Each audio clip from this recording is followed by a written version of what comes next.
Alright, so I just got done sharpening the first prototype Gratsäge, and I wanted to share a little bit about how it cuts. I'm going to do a more elaborate video later, but for just this quick little video I want to at least give everyone a sample of what cutting with this saw looks like. So the most important aspect of filing the teeth is to make sure that they're jointed properly to where these teeth all contact the wood at the same time.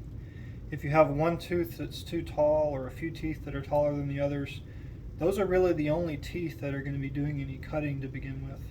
So what you'll find is you'll end up with a jagged line trying to start your cut. So what you want to do is, once your teeth are sharp, you want to place the saw firmly against the fence. You want to use your non-dominant hand to push just a little pressure, and not a heavy pressure, light pressure against the fence. And then use your dominant hand to just very, very gently pull back. You're going to repeat this a few times until about half of the sawtooth is down into the kerf. You want to start the kerf and get a nice, maybe 2-3 millimeter deep kerf. So that's about where I want to be to start out with. So that was kind of the careful getting started, slowly starting the cut. Now I can work a little faster. So really doing the same thing. I know this is a saw, but I would almost think of it more as a plane. It's a plane that cuts a kerf.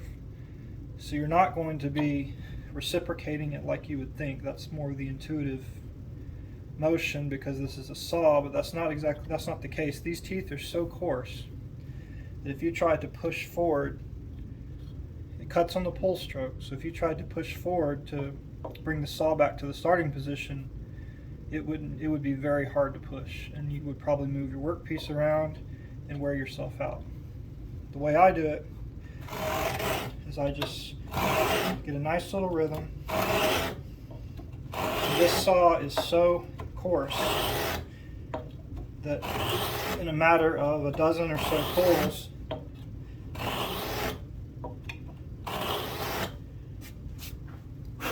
I'm already a 1/4 inch down. So if you're cutting a 3/8 deep sliding dovetail, you may not need more than 20 pulls. So I'm putting good downward pressure with my left hand, and the right hand is just simply pulling straight back. It helps if you keep your elbow nice and free, don't let it rub against the side.